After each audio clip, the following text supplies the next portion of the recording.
এই জুলাইয়ের স্পিরিটে নতুন বাংলাদেশ নির্মিত হইতে হইলে নতুন যে আইনি কাঠামো করা দরকার প্রয়োজনে সেইটা করবেন। ইন্ডিয়া বাংলাদেশের পাশে এতটাই বড় পরাশক্তি যেটা মেক্সিকোর পাশে আমেরিকাও নয়। এটা আপনারা খোঁজ নিয়ে দেখেন যে পুরো বাকশালী সংবিধান ছেড়ে দিয়ে ফ্যাসিবাদী কাঠামোর বুনিয়াদ যে সংবিধান ছিল সেই বাকশালী সংবিধানের পতন ঘটিয়ে আমাদের নতুন সংবিধান নতুন বাংলাদেশের জন্য নতুন সংসদ নতুন সংবিধান দিবে। বাংলাদেশে এই ইয়াংদের হাতে ফ্যাসিবাদের চূড়ান্ত পতন হবে। তো আমরা কি ভীষণ ইমোশন তাড়িত হয়েছি ভাবেন, মানে কতটা ইমোশন তাড়িত হলে এটা গতকালকেও এক জায়গায় বলেছি। একজন বাবার সাথে দেখা হয়েছে আমাদের, তার ছেলেটা 9-এ পড়ে, সারা জীবন গেম ছাড়া এবং তার বন্ধুদের সাথেও তার কোনো ইন্টারাকশন নাই, সে গেমস খেলে শুধু।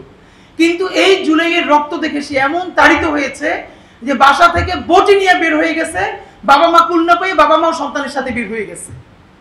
তো এই ইমোশন রে এখন আপনারা এভাবে যদি বলেন তোমরা বেশি ইমোশন তাড়িত, তোমরা প্র্যাকটিক্যাল জিনিস বোঝো না, গণভোট করবেন না অর্ডিন্যান্স করবেন, এটাই শোনা।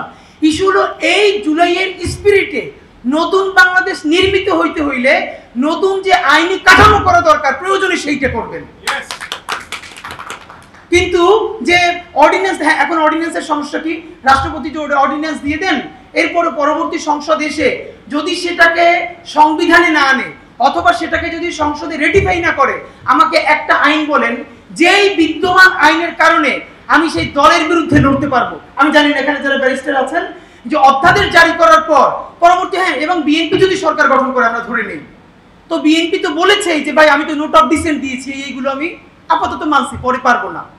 সে তো এটা হিপোক্রেসি করে না, ভেরি গুড, এটা বিএনপির ভালো স্ট্যান্ড যে এখন আমি মানলাম পরে করবো না, সেগুলো আমি নোট অফ ডিসেন্ট দিয়েছি, মানে কি যে আপাতত আমি মানতেছি কিন্তু পরে আমি ঐক্যমত না হলে আমার ধরতে পারবেন না। তো সে বলবে যে পাবলিক প্রেসারে বাংলাদেশের সমস্যা হলো বিএনপি তো বিএনপি, ইভেন জামাত ইসলামও যদি ক্ষমতায় আসে তাকে তো ইন্ডিয়া প্রশ্ন ডিল করতে হবে। বাংলাদেশে যে নির্বাচিত সরকার আসবে, আপনার কি মনে হয় ইন্ডিয়ার মতো ইন্ডিয়া বাংলাদেশের পাশে এতটাই বড় পরাশক্তি যেটা মেক্সিকোর পাশে আমেরিকাও নয়? এটা আপনারা খোঁজ নিয়ে দেখেন। তো সে তাদেরকে কিভাবে ইগনোর করে এই জিনিসগুলো পাস করে আনবে? বরং রাজনৈতিক দলগুলোর হাতে ধরে পায়ে ধরে বারবার আমরা বলেছি, এখনো বলবার চেষ্টা করছি, প্লিজ আপনারা এই ইন্টারিমের কাঁধে বন্দুক রেখা এই জনদাবিটা বাস্তবায়ন করে ফেলেন যে দেখেন আমরা তো আসলে এখন পর্যন্ত ক্ষমতায় নাই কিন্তু এই সরকার তো করছে।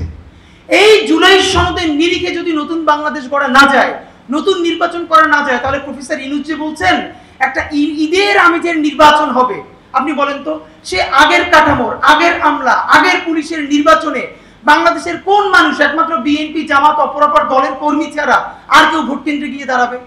তো সারা বাংলাদেশের ভোটারদের তো 20% তারা না।